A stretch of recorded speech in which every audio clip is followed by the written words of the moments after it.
Uh, I am very grateful to share this session with y'all. Tanya is going, when we read the proposals, Missy and I are like, I can't wait. And this create to educate, how might student book writing reimagine learning? And as you all know, well, hasn't it been an interesting year for students in learning? Different for a while. And so this session will be very, very informative, I believe, for all of us. So Tanya, take it away. Take it away. Thank you. Thanks. Let me share my screen. Let me just get over here. So I'm sharing on Mural today. I hope that's okay with everybody. It's a new tool, definitely something that we use in the creativity world, and it is cool, and I'm determined to learn it. So I want to just give a big shout out and everybody give a wave. Although when I looked for a wave, that's what came up. So let's try that kind of a wave, like, right? What would that wave look like, right? Yeah, kind of undulated, right? So kind of shake this out a little bit, right? I mean, that's one of our creative thinking skills, right? Being flexible, right? Tolerance for ambiguity. Something happens and we just go with it, like, okay, that's a wave. I mean, it is a wave, really. But what I was looking for was the other kind of a wave. So let me just get over here. Where's my, oh, come on, I'm not. My screen is stuck. What's going on? My screen is stuck. Okay, there we go. Back over. Right. Interesting. I'm screen sharing. My screen is stuck. Why is it stuck? I've been working on this thing for day and night. Why is my screen stuck? OMG, don't even tell me. Okay, well, I can tell you in another way. I can come back to it. Let me keep going. So basically, I wanted us to wave because I wanted us to acknowledge each other. And I wanted to share with you what it is that I'm here today doing. And, you know, I'm just to introduce myself, I am an educator. I teach French and German, some English, ELL. And I also now am the proud educator of creativity. I have to tell you, this is quite an honor, because my screen isn't cooperating. That's not a problem, because actually what I have is my book. Actually, it's not a book, it's a book folio. Okay, so here it is. It's called Creativity Through Arts. And I'm wondering if we could just get a show of hands. Are there a lot of teachers here today, or a few? If you could just kind of, there's quite a few, hey? Okay. Fantastic. Okay. This applies to teachers and everybody else, because thinking creatively, as we know, is the number one skill in demand in the world today. So welcome to the ambiguous world. We need all kinds of stuff. Let's see. I think if you share the link. Oh, if you share the link, I can get it to you on Mural. Okay. So if you share the link, I can see if I can get it in Mural. Okay. So let me just share that with you. Yeah. I don't know what happened here. This is very peculiar. Technology is just like, oh, so you have practiced this 4,000 times? Yes, right. Thank you for saying that. I'm just going to put it in the chat for you there. So let me just do to put it in the chat to you, and maybe you can do that. So Beth, thank you for that, Beth. Okay, so while Beth is working on that, I just want to share with you, yeah, this is a book. So Creativity Through Art, two subjects coming together to really teach the language of creativity. So how have I done this? Well, because I have a master's degree in creativity and because I'm an educator, I thought, you know what, as a linguist, what would it be like to learn the language of creativity? What would it be like to become fluent in creativity? What would it be like for this language to pass into our subconscious? Wouldn't that be cool? I mean, seriously, this is what we call being unconsciously conscious, right?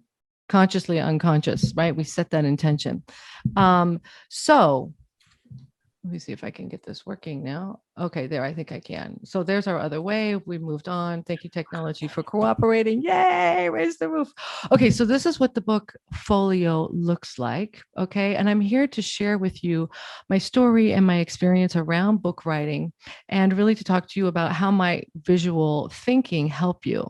So we're going to draw, we're going to experiment, exchange, add some creative thinking skills into your mix, and I hope see things differently. And I'm hopeful that you will be thinking differently. way. So a book folio looks like this. It is actually, I gave it number 097. 097 is in the generalities, okay, of the Dewey Decimal System, and it is for unique, rare, and manuscript pieces of work. So I have given us a number, right? I mean, seriously, we made labels for these books. That's where we belong because these are hand drawn. And so within these books are the creative thinking skills. We worked on these 10 chapters, okay, which we'll visit today, some of them. And then what I did was I combined creativity, art itself with creative thinking skills. So here we have a picture, and I can zoom in for you. We have Andy Warhol look at things, many alternatives, what might be all the types of soups, what might be the label names. And so making art, this we did remotely, by the way, entirely remotely. And so I was drawing, they were drawing all at the same time. And then we apply also some of this creative learning, the language of creativity, by creating our own graphic organizers. One of the things I learned in COVID is we do not need worksheets. We do not need to wait time for people to print out worksheets. They can just draw it, right? It's all about the drawing. So this whole project is really about getting directly to the task and getting to the task in a deep and cognitive way, right? When we draw, we know that that has a greater impact, right? So let's practice a little bit of drawing, shall we? I'm sure you have some paper and some markers, and we are going to get ready and kick off this safe creative space for a quick little drawing. Can I see a thumbs up? Everybody's okay to do a little bit of drawing. Thank you guys. This is awesome. So what we're going to do here is do a self-portrait. And I invite you to look at who might be in front of you in the camera, or maybe you have a picture of your child or somebody that you still care about on your, desk. Or something like that, right? So, or you want to look in the mirror, or maybe you can draw your books on your bookshelf in front of you, anything that works, but a portrait would be great. So I'm going to do this also with you guys, and here are the rules. The rules are this. Let me just move this over for you. You're going to look into your camera or find something that you're going to draw, and you're going to draw what you see for 30 seconds. Now, the two rules are you do not get to look at your drawing while you're drawing it, and you do not get to lift your pencil while you're making your drawing. Everybody good? Okay. So on your marks, I'm going to set the timer here. I have a handy dandy little timer in Mural. That's another nice little feature. I'm going to set the clock for 30 seconds. Whoops. There we go. Can you say those two rules again? Yes, thank you for asking. The two rules are you are not looking at what you're drawing while you are drawing it. Okay, so you don't look down. The second rule is you do not lift your pencil off of your paper until you are completely finished. Got it? Thank you for asking. Okay, are you ready? On your marks, find your object that you're drawing, your person. Get set. Here we go.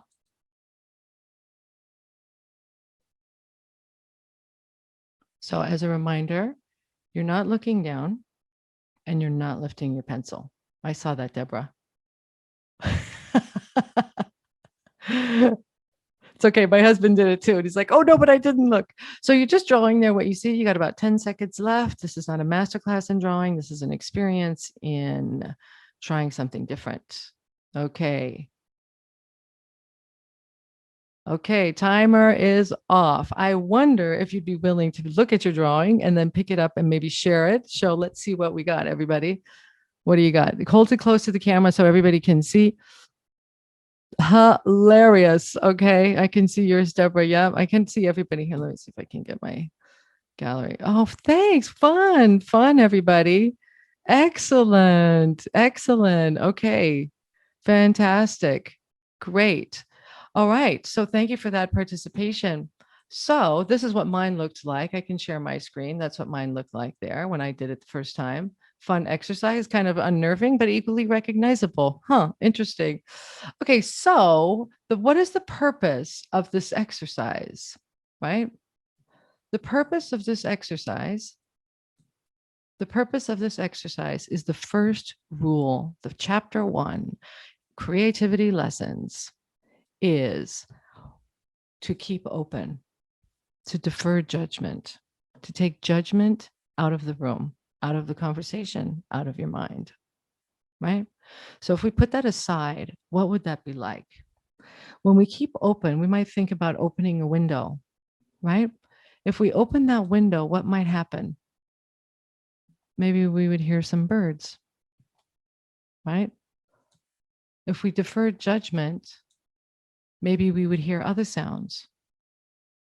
So I wonder, what is the purpose of deferring judgment? I wonder if we could get some comments in the chat. What do you think the purpose of, if we defer judgment, as another example, before you type in your just a couple of word response, imagine what it would be like if you did not be the first one to speak in a conversation, if you held off until the very end. I just learned about that new skill, right? Be the last one to speak. What would that be like? So I wonder if you can just type in a few words into the chat. What would it be like to defer judgment? If you held off, if you just held off, what would that be like? Would it be hard? Could you do it? Be freeing. Nice. Anybody else have any comments? Have more options. Thank you. You could spend more time listening. Thank you. You could have fun. Thank you. Definitely. Great. Thanks very much. So that is the point, is that we basically hold off and we kind of free ourselves from this emotion, right? So I wonder what might be all the things that you could do with this picture as you see it, as a reminder to keep it open. What could you do with this baby now that you got a picture that you made by yourself already of something or somebody you might not even know? Could you use it as wrapping paper? Are you going to throw it away? You're going to hang it on your wall? What might you do with this piece of paper? Stick it in a notebook, stick it in a drawer? Any comments? Can we get a couple of comments?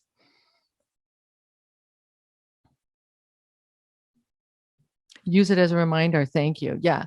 And so I would suggest to you, yes, we can hang it on our wall. Yes, it is a reminder. And it is the first addition to your bookfolio. Congratulations. You have something for your bookfolio, a reminder about creativity. Keep open, keep open. I'm going to move over to this Mona Lisa image. Check this out. So here we're getting our art on. This is the first project that I did with my students on keeping open. So we did this exercise that I just did with you guys, and then they got the headshot and the hands of the Mona Lisa, and they glued them down in their books, and they drew whatever they wanted. And this is what I got. And I had to learn to keep open. I had to learn to keep open on this.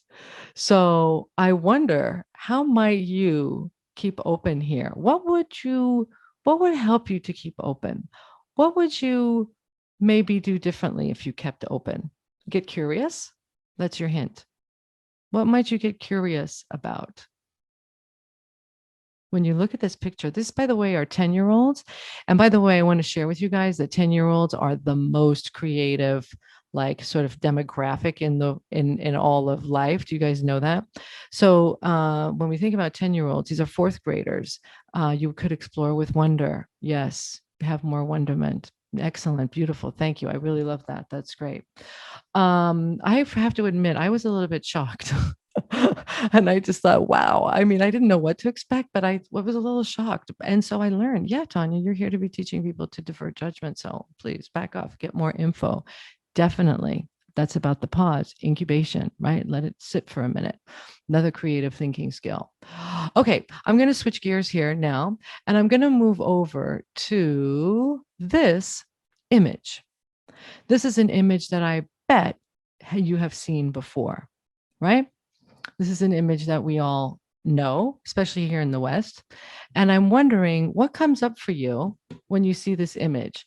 Now, I just want to practice a little bit of brainstorming. I'm going to try to dump in as much creativity, creative thinking as I can here in this session. So you know all about divergent thinking, you know about brainstorming. Here are the rules for brainstorming. You have to keep open. Rule number 1, defer judgment. Rule number 2, build on other ideas. Okay, so you're just seeing what comes and let that spark your interest onto something else. Go for wild and crazy. It's okay. And also go for quantity. Which image? Thank you. I just put a bunch of pictures of the peace signs. That's what I was wanting you to focus on. Thank you for that. Yeah. So I wonder, I just see this question about I was shocked. Can I just answer that? What I was shocked about was I felt like the artwork for the students, the fourth graders, was really violent. And that was something that really made me pause because I don't know if I was reading too much into it or if this was really a thing. And frankly, this is something that I'm really curious about studying. So I was surprised to see so many kind of, aggressive Mona Lisas.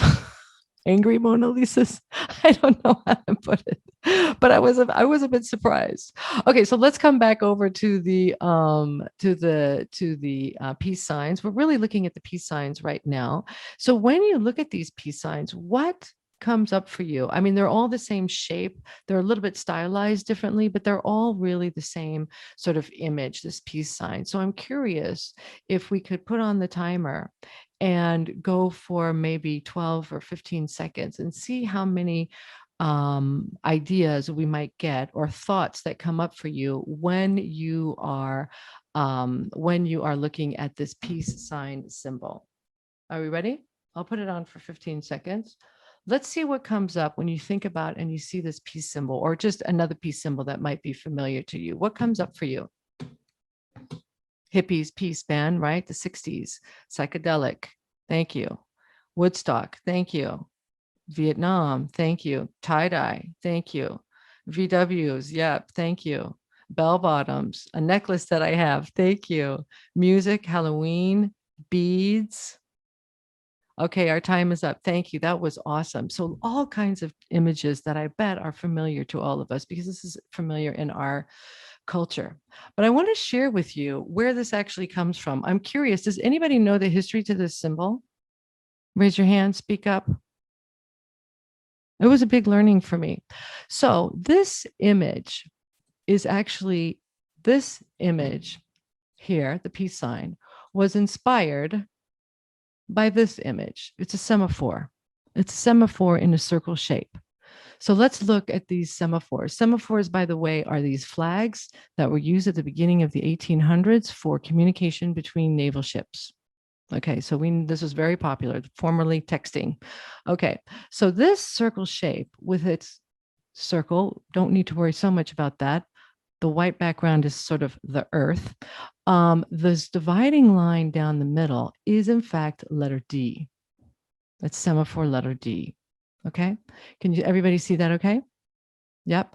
And the two arms hanging down kind of outward in an upside down V are letter N. Here it is here. Can you see that okay? So this symbol came about in 1958 as a nuclear disarmament symbol for a campaign that rolled out in the UK in 1958.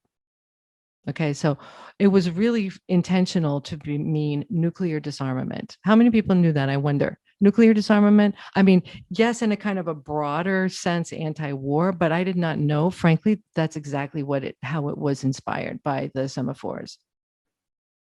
My dad was on the flag signaling. Oh, wow, that's interesting. Yeah, I mean, that's a lost art, right? The flagging. So that's interesting. So we talked about what this represents and where it came from, but I'm wondering, and now I'm going to throw another creative thinking skill on you. This is my favorite one, actually. What would happen if we turned this upside down and looked at it another way? Looking at things another way is another creative thinking skill, right? So I'm going to remove this. I made a slight modification. Can you see this okay? What comes up for you when you see this? This is basically the peace sign turned upside down. Well, a slight modification, but I'm curious what comes up for you. You can go ahead and shoot. We'll go for another 12 minutes or so. You see a pie. What else? Letter Y. Yes, definitely. Thank you. Third. Yes, thank you. What else do we see? Equal pieces. Great. Thank you. What else do we see? Pizza. Yes, thank you. Fractions. Yes, thank you. Great. Any other things come to mind? Okay, we're out of time. Awesome. You got it. Fractals.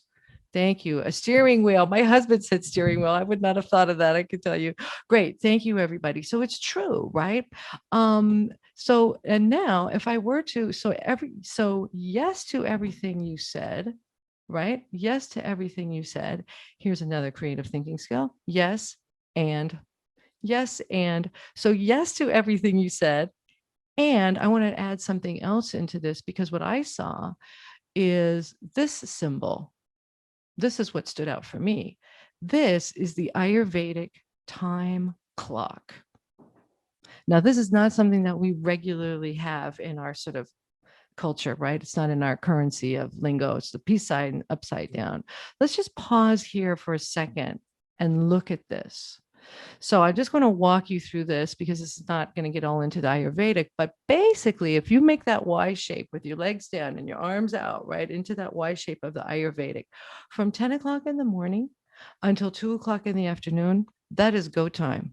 That is go time. That is when you work your most. That is your greatest output. That is your biggest meal, right? Now, in the afternoon is social time. From 2 until 6 in the afternoon, you should be easy enough. You should be having fun. You should be socializing. And then from 6 to 10 in the evening, you should be winding down, no devices. And this is the killer. You should be in bed by 10 o'clock.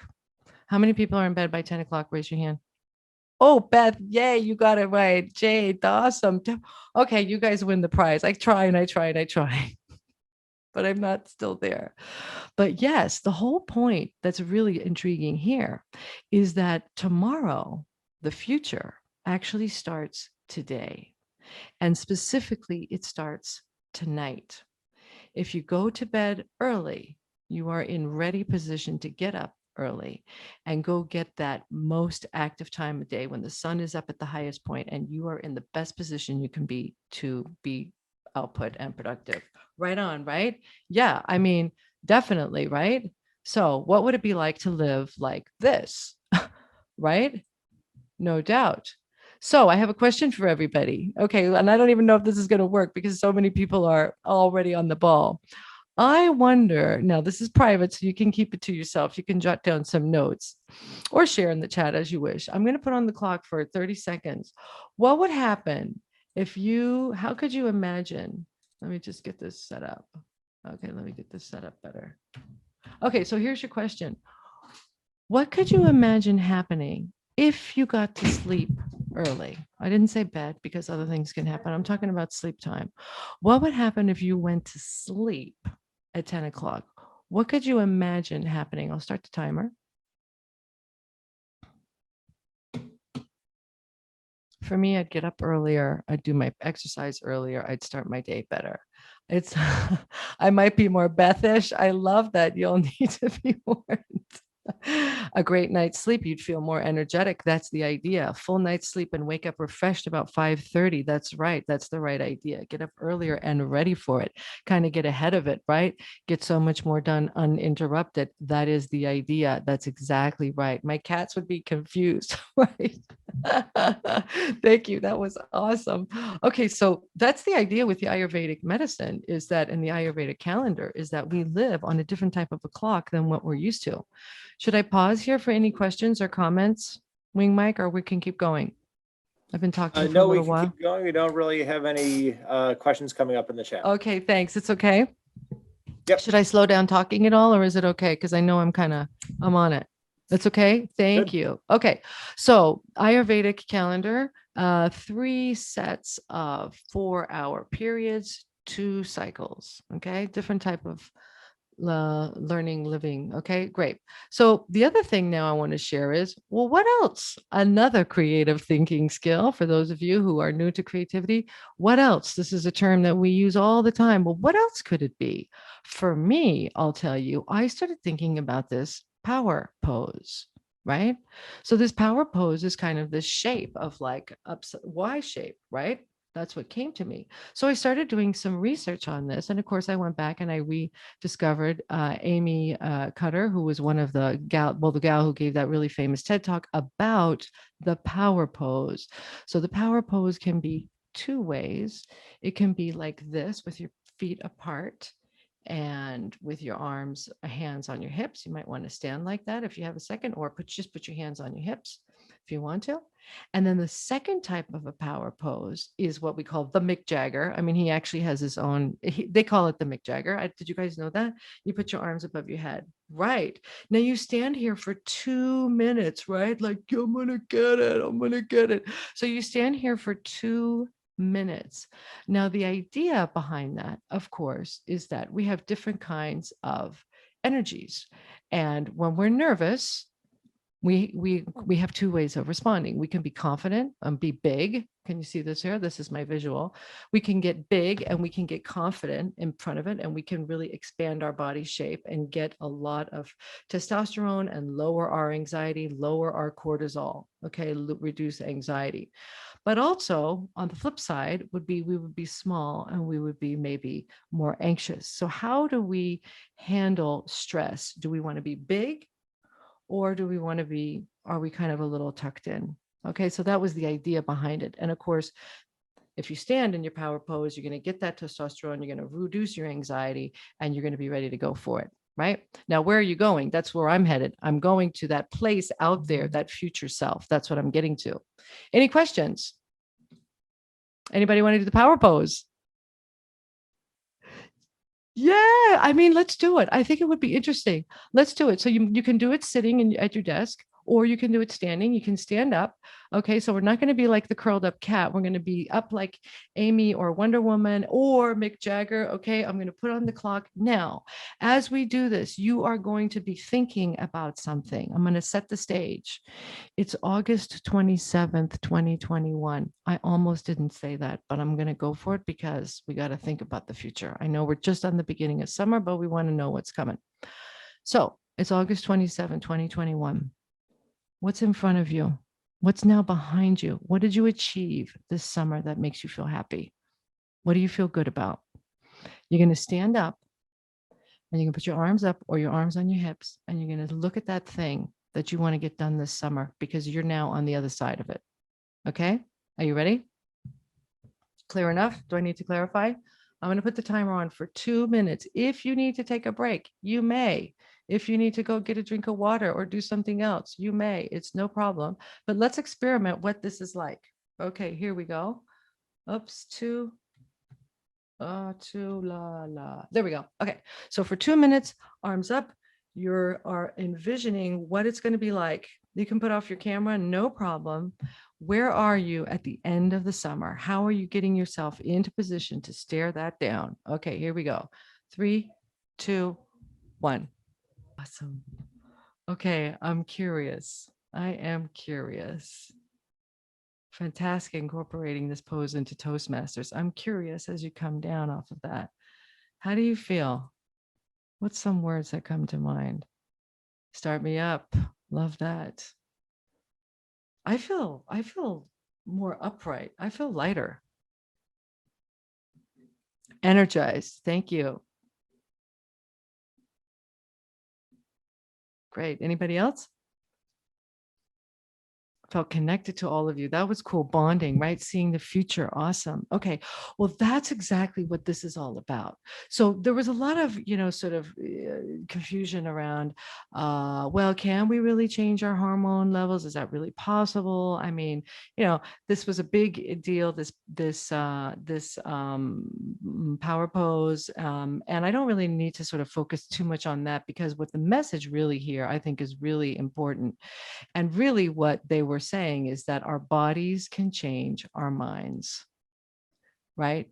And our minds can change our behavior, right? Our bodies can change our mind. If we change what we do, can we change what we think? And so that was that's the first big breakout question I would like to ask everybody to join in.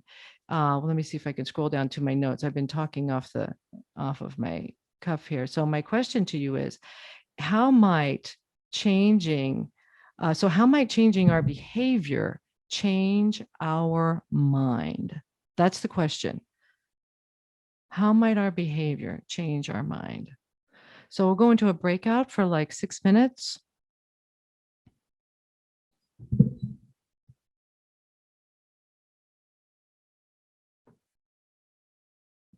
All right, if there's no questions, Let's breakout. do it.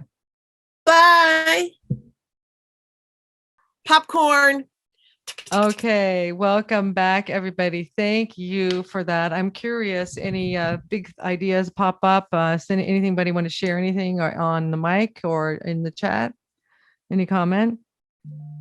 So what was it? How might changing your behavior change your mind? Anybody got something to share?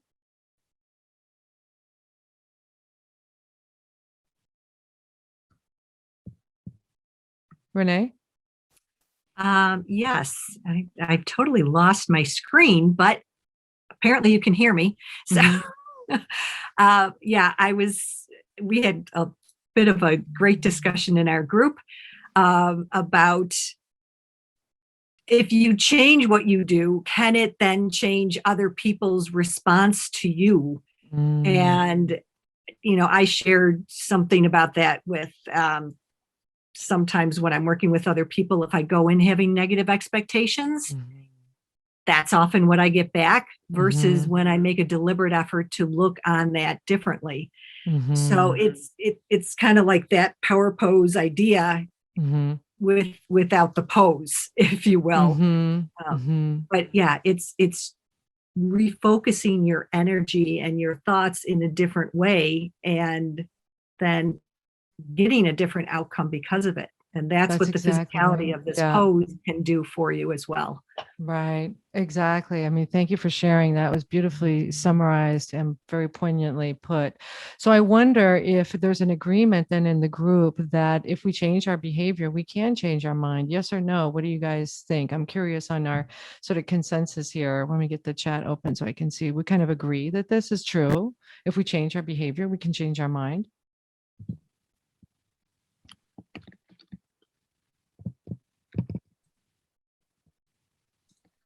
Yes, establish new patterns. That's exactly right. Yeah, I would have to agree. Definitely. That's the hard, but it's hard, but I think it's true. I think we change our behavior, we change our mind. I mean, I would have to say so. So I want to share with you here. Here's another creative thinking skill coming at you, pizza perspective. I think that, whatever our interpretation is of a peace sign or what a semaphore might represent or a pillow in your near future, if you're going to bed early tonight, we all have something called perspective. And so the question is not so much, do we have it, but really, so what are we looking at? What do we see? What is our perspective, right? So I'm just going to park that thought for a second and jump over to something else, this whole thing about visual learning. So I did intentionally change these slides. I've changed these so many times, but I got to tell you, I tried to go with just all imagery. So when we talk about visual learning, and I would appreciate some feedback, by the way, at the end. So when we talk about visual learning, yeah, we're just talking about pictures for learning. Okay, yeah, click, like, move. That's exactly what that was from. Well, can I just go back to this? Thank you for noticing. What I did with this exercise was I read the story to the students. I had them make this pizza shape, right? I told them that there were 4 characters and they had to divide. Now, I did not want them to draw letters, words, but they're kids, they don't listen. But they did draw lots of pictures. And so what I did was I had them draw the story as I told it. So what was the farmer after, right? Okay, he thinks he's not really a nice guy. Look at how they drew the farmer really angry. Here's the cow, right? The cows are happy. The cow's typing on the typewriter. The duck jumps in a pond. I mean, it was really fantastic that the kids were so able to capture so much visual. I think this was a really neat exercise. And I've done this as an adult too. I know you guys are probably familiar with it in our coursework for the creativity degree, but certainly doing this with children, they really liked it. And so I moved on to reading stories and having students draw what they heard to develop auditory skills. Okay, great. All right, so let's go jump back over to visual learning. Let's see what we're talking about here. So yes, if I'm talking about a graphic description, I can just show you a graphic, or I can write it out. Look at how long it is. You're maybe not going to read it so readily as you just see that square shape. Okay, that's what we're talking about. So I just want to add in 2 data points here and not to overwhelm us. with too much information. But what I think is really critical, this is a picture of the retina. The retina here is at the back of the eyeball. As you know, this is what essentially captures information and turns it into imagery. Okay, it's gray, it's myelin or gray matter. We talk about gray matter. These neurons and neural pathways are how we are delivering information, receiving information through all these perceptors. And so what I have learned in my research here was that 40% of our nerves are connected to the retina. 40%. So I'm just covering up like a little less than half of the retina. So that means all the information there is coming through the retina. Okay. Now another staggering figure, even more staggering, 90%, let's go over here to our brain. 90% of the messages we receive come to us visually. Okay, so here's the brain underneath. We got the gray matter, and I covered it up to show you that would be maybe even more coverage. All right, so 90% of the information we're receiving is coming to us visually. So regardless of whether or not you're a visual learner or how much percent of the population is a visual learner, 65% or whatever, the bottom line is here really, we get a lot of information through our eyes, right? And just to get a little quick snapshot of that, what happens when we do see things, right? We can see things that are not really there. We can see things differently. We know this. We can get a really quick snapshot on a lesson or a message, right? That's quite profound, actually, here about how every breath you take will eventually shorten your life. What a great visual, right? And then, of course, obviously, we can see things that stand out, patterns, different shapes, things that are maybe out of the norm. So that's just a quick little snapshot. I don't think we need to spend too much time on the science bit because we know that learning visually is really powerful, right? So I'm just going to ask the question now, how many of us are visual learners? Go ahead and say, me or shout out. Actually, let me look at it another way. How many of us are not visual learners? We have on the call about 30 people? I wonder how many people are not visual learners. Okay, we got wing mic, 1. In this group of how many do we have in here, Beth? About 30, you said? 15 on the call. Okay, 15 on the call. So apparently all of us are visual learners. Is that what you're saying? Well, based on the stat you just gave us, that 90% of what we take in is visual, I figured that translates us all into being visual learners. Well, that's it. I mean, even if you're not really sort of a predominantly visual learner, you're still a visual learner. I think that's really the message, right? I think that's really it. So let's just check this out. So I'm curious, can you describe a time when visual learning helped you? Describe a time when visual learning helped you. Let's go to a breakout room for just a couple of minutes, maybe 4 minutes. Beth, if that's okay. Yep. Thank you. Everyone's back. All right. Popcorn. Welcome back. Yay. Welcome back, everybody. Thank you. I wonder if anyone could share, describe a time when visual learning helped you. I mean, I'm on YouTube for directions. I can tell you that. How to use APA. You know how useful that was to look at the video tutorials on how to APA style? Awesome. Yeah, that's exactly where we went to. Oh, really? To fixing stuff and yeah. No doubt. I mean, just the idea of looking for a manual, that doesn't even seem possible. They don't even make them anymore, I don't think. That's true. That's true. Any other examples come up?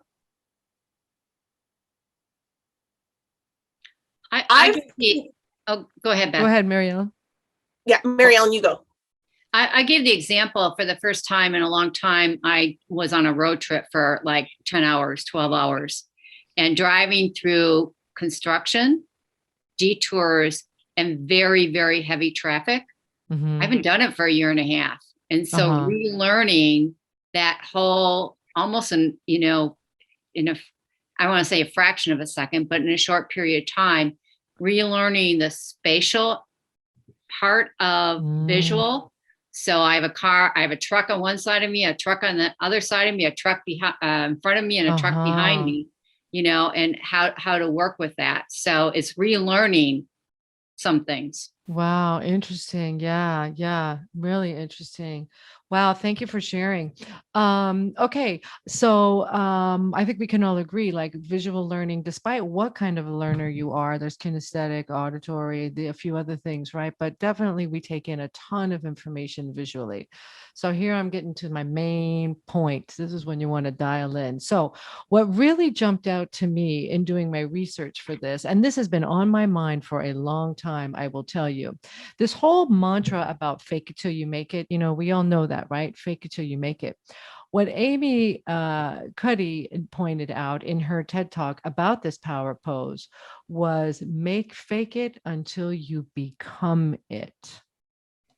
Until you become it. Now, this is significant. Why? Because when you are becoming something, this is the powerful piece right here. Here's the definition, hot off of the attachment from the computer, dictionary. To become is to begin to be. It's to grow to be. Now, as a linguist, I find this very intriguing because really what you have is you have a verb and a noun at the same time. And this is really intriguing because that's exactly what creativity is. This is my big conclusion. We create and we are a creation. So creativity is unique because it is like cyclical and iterative and in and out and moving in and out of dimensions all at the same time. So it is in motion and it is a thing. Right? Creative problem solving is a thing, but to be a creative problem solver, you got to be in motion. So it's a noun and a verb. So this is really significant because when you are looking at the horizon, which is what you're doing in your power pose, and you are moving in that direction of intention, consciously or not, you are becoming and you are creating and you are shaping outcome, consciously or not. And that's what's so significant about that. So is that okay? Any questions there? I think this is it, man. I mean, for me, this is what it is. It's this thing of becoming, a verb and a noun at the same time. I just think that's pretty exciting. Call me crazy. I'm a language teacher. Okay. I want to switch over to this guy now. This another big giant, Robert Fritz, right? This path of least resistance. He talks about there are two problems. So if you're going somewhere and you got your power pose and you got your eye on the horizon in the direction of what you see out there for yourself. So what does that look like? So we're talking about two kinds of problems here. First kind of problem is what we call an oscillating problem. It's a rocking chair. This is a management problem, right? This is, oh man, I have really got to just get to level ground with my partner, right? I've got to find the center point. I got to find my balance. This is, oh man, I've really got to get that summer camp sorted out. Things are opening for COVID. What's happening? I need to get something going on right now. Okay, I need to manage, balance, calm activity for my child. This is, I need to find my happy place, find my mood control, need to control. Oh, this is, I need to get back on that diet. Right? So when we think about oscillating problems, these are problems that we're just trying to manage and find a center point and that holding pattern to keep us like happy, alive, safe, all that kind of stuff, right? So what might be some of the management problems that we have? What kind of examples might we have? Polarity management, yep. What about things like managing your checkbook? Right? That's finding a balance, literally. Going grocery shopping, making a shopping list, right? That's finding a center point. There's food in the house, everybody's okay. Is everybody okay with this type of a problem? Any more clarification? No? Awesome. This is kind of, but most of us spend our life here, right? Just trying to find the balance. The other kind of a problem, and this is really the magic, right? Is the resolving problem. You do not need to go to the deliveries. If you need a parking spot, you need to go this way, right? You need to go to that destination. So the idea of becoming is setting yourself into motion to get to the destination. Right? You're verbifying yourself to become a noun. Okay, that's totally crazy, but that's kind of what I'm thinking, right? So Now, these are the challenges, and this is the difference between a journey. We can think of an oscillating problem as a journey. You go back and forth and you meander and you go around the houses and you might get there, but you might not either. That's just the journey of it. Life is a journey, right? The second type of problem, this resolving problem, this is a quest. You are on a mission. Okay, so what does that look like? Any questions? Can I go forward? Yeah, awesome. Okay, so what does it look like when we look at our storyboard as we get ready to vision ourselves? So this is what number one looks like, a management lifestyle management problem. We're going somewhere, the arc of the path that might change. We even got a map, we know where we're going, we're going to make some switchbacks, we're going back and forth. And it's really about, life is a journey, right? That's it, pretty clear. The second one, and this is the power pose, we are not going on a path. We are cutting right through down the middle. We're going right diagonally to that end point. We are focused purely, uniquely on that outcome. Of course, we know this is what athletes do, right? This is what performers do. This is not new information, right? So the question is now, what does our storyboard look like? That's really it. And I would invite us to make this image. This is exactly what I did with my students as we got to the last part of our bookfolio, which was to write their own story, a creative story of their choice. So visioning is another creative thinking skill. I would invite you to make on your paper these 6 panels. Divide that up if that's okay. Give me a thumbs up or a ready sign when you're ready to move on into this visioning exercise and storyboarding of exercise for this afternoon. Everybody good? We're just going to sketch it out. By the way, just for FYI, as we get into it, just detail, not too many details. You're sketching icons, things that mean something to you. Are we ready to go forward? Okay, awesome. All right, so this is how it works. I love this. I absolutely love this, and I live by this. I will tell you my story afterwards. Okay, first part, you're in the top left-hand quadrant of this storyboard. Now, my question for you is, what is your space-time? I thought that was so funny. Where are you in space? Where are you in time? It's Monday for us, most of us, right? We're in the US, most of us, I'm guessing. So we're in space and we're in time. So where are you and what is working well at this moment? You're going to draw. There are no images of letters, no words when you're doing this, all imagery. So you might want to anchor this first panel, which is about anchoring. Where are you now? Where are you now in space and in time?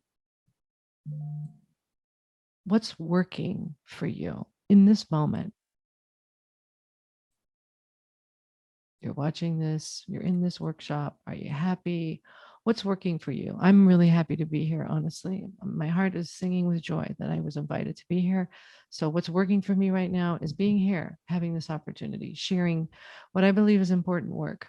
So thank you. So I'm feeling grateful. That's what's anchoring me.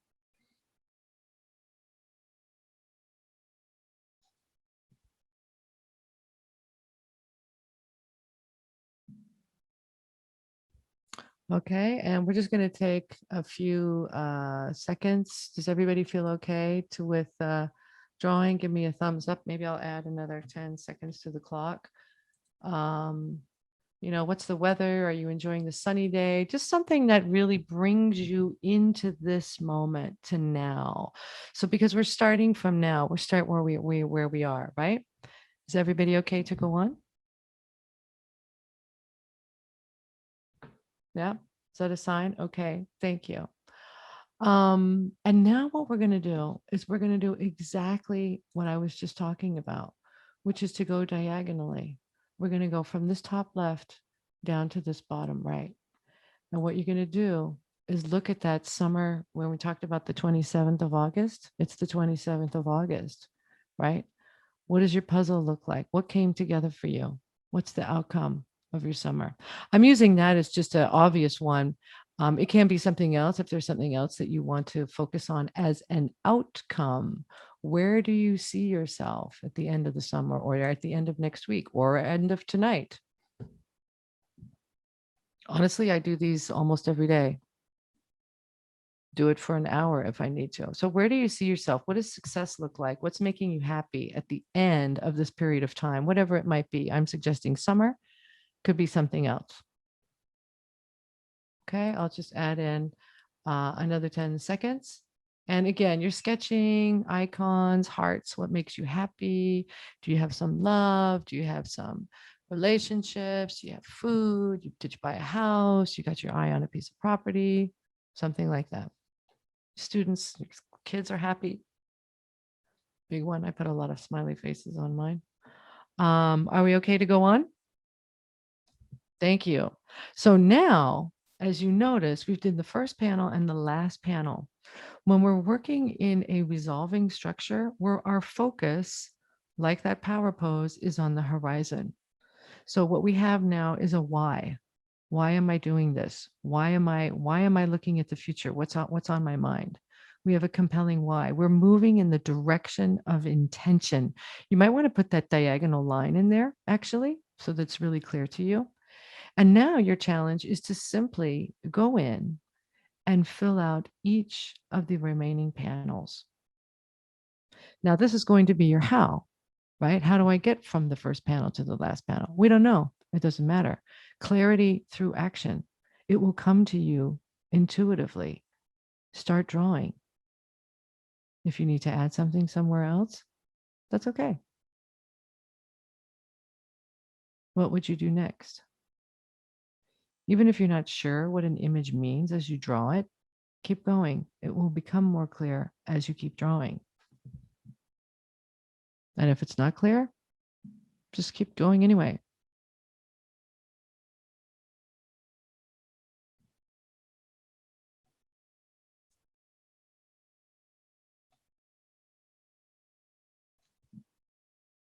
Now I'm going to give you some extra time here because it's real. The more clear you make this, the more certain it will happen.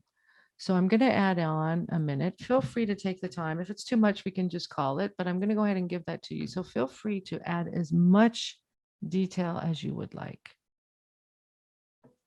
Richly and colorfully, another creative thinking skill. Visualizing richly and colorfully. Okay, fantastic. Okay, great. Thank you, everybody. So I won't ask you to share yours because I know it's private information, as it should be, and that's fine. I do want to share mine. This is what I drew. It's been on my wall. If you want to share, let's please do. I mean, I just kind of make the assumption that people don't want to share, but I mean, that's crazy. I don't know why I think that way. Forgive me. So this is mine. Everybody's got theirs. Oh, fantastic. Oh, right on.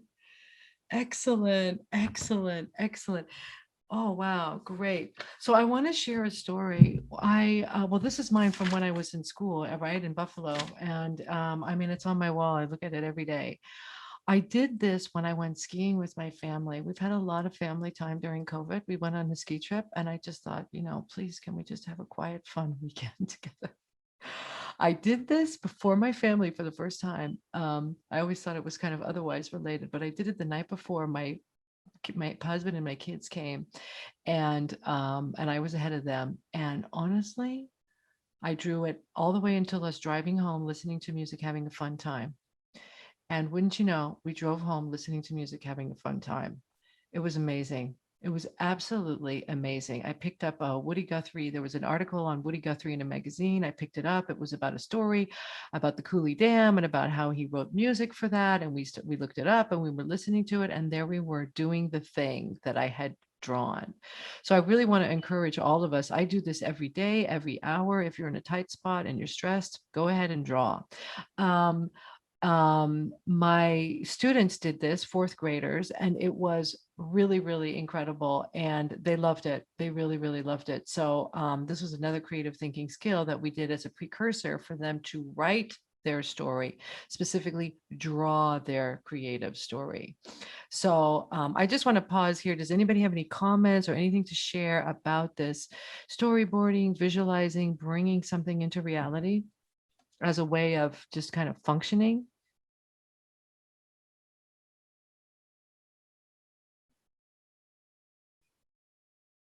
You got nothing? I'm excited to try it. Okay. Well, you know, I did this workshop with a women's group a couple of months ago, and that was really powerful too. I mean, one of the women, she called me late at night, actually, was on the ski trip, and she said, I have to talk to you. I have to talk to you. And anyway, she told me the story about how this board, had an impact upon her. So I'll just leave it there. But I really hope that you find this useful. And I would highly recommend, you need something for the next 5 minutes, you could draw a storyboard, nothing stopping you. Okay. Any other comments?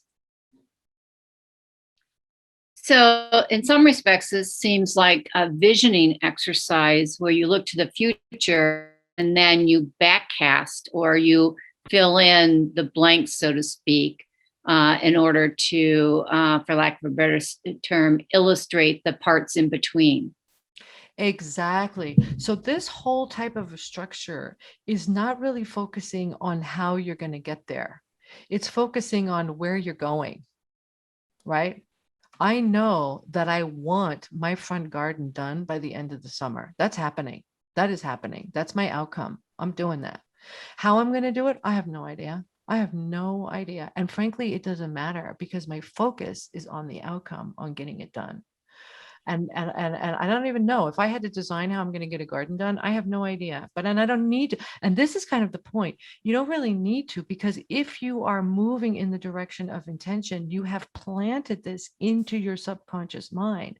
Because it is in your subconscious mind, your decision-making process becomes to that end. And that's the beauty of this. You start to train your subconscious mind to move in the direction of intention. So what would that be like to set an intention as a practice, as a creative practice for shaping outcome, which is what becoming is, which is what creativity is. Imaginative thinking is shaping outcome to what might be, right? Thank you for sharing. That's powerful. That really sums it up beautifully. Any other comments? Has anybody done this before? Yeah. Yeah. Great. I never considered doing storyboarding for the next 5 minutes. Like I've done it for bigger things, but not for like, so what do you want? What do you want to happen before 5:30? Exactly. Exactly. I do that. I do that. I do that. What do I want to do before I go to bed tonight? And you know what? The thing that I find is I get it done. I'm in motion. I'm doing it. I'm not going to put it off. I'm not going to beg it off. I'm not going to, tomorrow. I'm going to do it. And I don't even know why. I'm just automated. It's like I'm automated, right? That's what I wanted to share. So, so just to kind of catch you up here, then the area that I worked on, this is what I want to share with you guys, that I was teaching these creative thinking skills. I touched on a number of them, not all of them, but certainly a number of them. Combined that as content, okay, as content. All right, I'm wanting to teach creativity. When we teach creativity, this is according to the Torrance incubation model of teaching and learning, we combine creativity with another subject. What I chose to do was to combine creativity with art as a way for deepening and learning and experiencing visually what it means to be creative. Right? So if we are making pictures, we can experience the idea of looking at it another way, or taking a risk. I mean, this Mobius loop here that you see, this was a Mobius loop. Those kids making that while we were all online remote, that was so hard. I had no idea it would be so hard on them. So what would it be like to take a risk and try something different or face a challenge? So you can combine creativity with any topic. And I wanted to combine it with art so that it could be accelerated learning. That was really my whole motivation. And then the other big question is, where does this stuff live? Where does it live, our work? Should it live in the hallway? The school's closed. Where else should it live? Where could it live? Where could it be purposeful? So the point of this book folio is really to provide a designated what I'm calling a paper-bound sandbox for sketching, learning, practicing, drawing, thinking, designing, graphic organizing, reflecting, writing, anything, all of it. And I think as we go into this kind of more ambiguous world, fluid classrooms, how might capturing learning in a more written, intentional way, how might that help us become more accountable, which it did, and more engaged, which it also did. And that's what I have to share today.